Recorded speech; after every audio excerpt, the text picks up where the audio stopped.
Thank you for tuning in. My name is Carson O. Kimball. My name is Frederick A. Phillips. Fred A. Phillips, a figure intertwined with Carson's past, attended the same schools during their upbringing, fostering a connection forged in the crucible of familiarity. Their enduring friendship, tinged with a loyalty and shared history, bore witness to Fred's unwavering devotion to the Mormon faith, mirroring Carson's own religious convictions. Like the rest of the Mormon talk crew, Fred had a long history of run-ins with the law. Known for his passive nature, Fred would often take the fall for Carson's petty crimes, displaying a troubling pattern of submissiveness.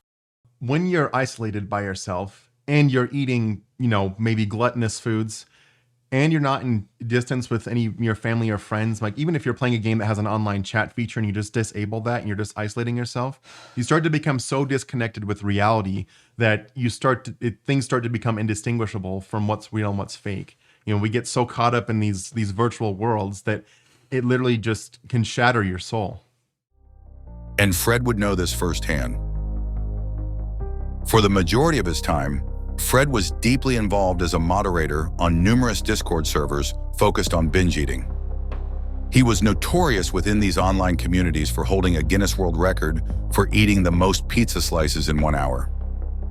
Eventually, he pivoted to creating mukbang vlogs, a decision that saw him balloon to over 300 pounds within a year. As a co-host of Mormon Talk, Fred's presence further solidified their bond, shaping the trajectory of their intertwined lives. That was before what some would later dub the quote-unquote chilly October night. The Church of Jesus Christ of Latter-day Saints in Lehi, Utah, sets the stage for the next installment in our saga. Carson resided a mere 2 miles from its hallowed grounds, a proximity juxtaposed with his annual participation in the chili cook-off, a tradition fraught with significance in the unfolding narrative.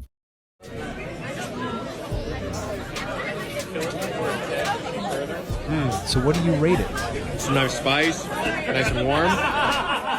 7.6. Smoked brisket chili. Don't say brisket. Got a little crispy topping on there with some blue cheese. Phenomenal. Carson found himself in a blatant conflict of interest as both the host and a contender in the competition. Adding to the controversy, he managed to secure Fred as a judge, despite Fred's loss of taste after a battery-licking accident at the age of 12, rendering him unable to provide fair judgment. As the cherry on top, Carson also incorporated brisket into his chili, a clear violation of the rules. Fans of the show, the majority hailing from Lehi, flooded the call lines after catching wind of rumors circulating in the small town. They requested any evidence to prove that the voting wasn't fraudulent. So do you have any proof of the voting that you can show? We downloaded a spreadsheet that I'm not going to share because my brother calls it metadata, could give information that we don't want to share. But there's a spreadsheet. But if you pull the spreadsheet out, no, we're not going to do that. No, we're not going to go through that effort. Then I'm going to hang up on you, you We are not going to jump through flaming hoops and do back handsprings and bend over each other backwards to show everyone these votes. In the following stream, the tension reached a breaking point as fans turned on Carson, accusing him outright of rigging the chili cook-off results. The once loyal audience now questioned everything, pushing Carson into a corner and unraveling the carefully crafted image he had maintained. I won the chili cook-off because I'm good at cooking, okay? Because I have a talent. Unless Fred is, or my wife Scarlett is in this viewership right now, none of you guys were even at the chili cook-off competition. What right does anyone have to say that I didn't win the chili cook-off fair and square? Because I did, okay? And yes, my friend was judging on the panel. Yes, he was. But you know what? That doesn't mean that I cheated. He happens to enjoy the brisket that I made. A professional polygraph examiner scrutinized the footage and concluded that there were significant indications of deception from Carson. That night, Fred sent Carson a series of frantic text messages, expressing his anxiety about being caught for cheating in the cook-off. We need to talk about the cook-off. Bishop Walter is calling me and asking questions. Stick to the plan. This will blow over. I'm not sure how much longer I can last. He knows I lost my taste.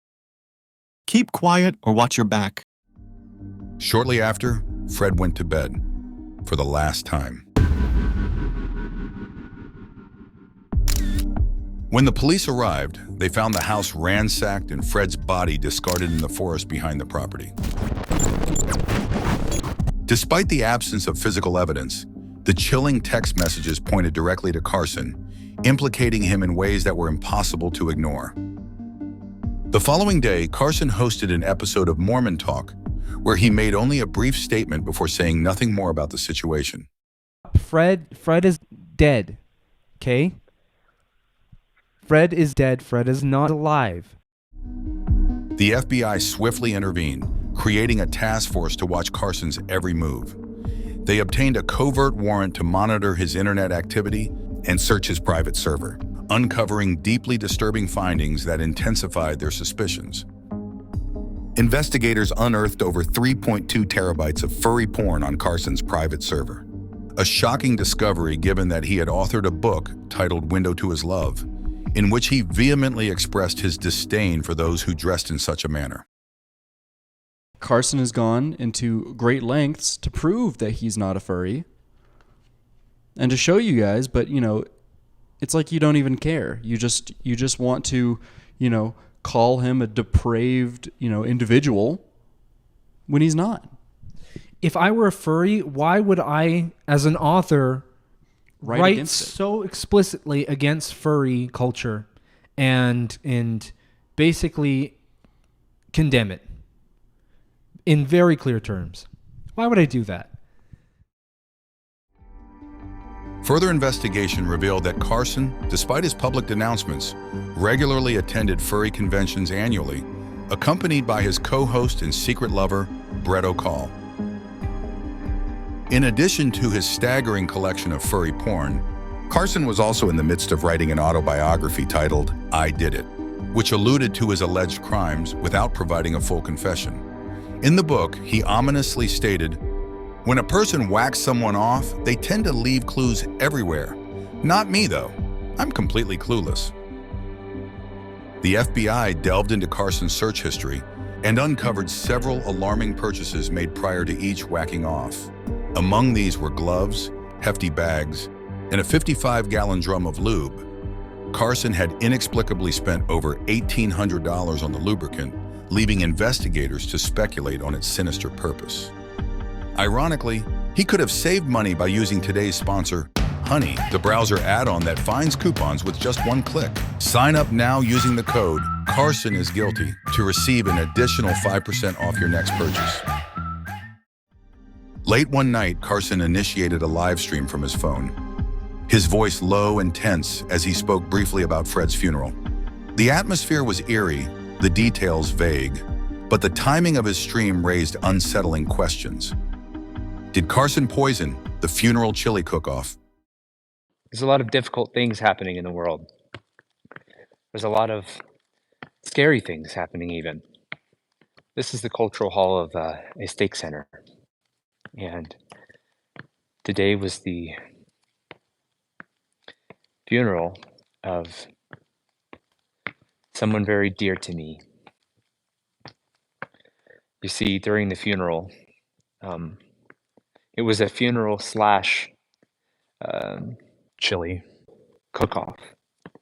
And there were just an absolute litany of different chilies full of colorful vegetables and things like that. But because of an issue with the kitchen here at the church, a very serious issue, people over the course of a couple hours, the entire elders quorum were feeling very, very sick. And as it happened, almost everyone started having nausea and vomiting at the funeral.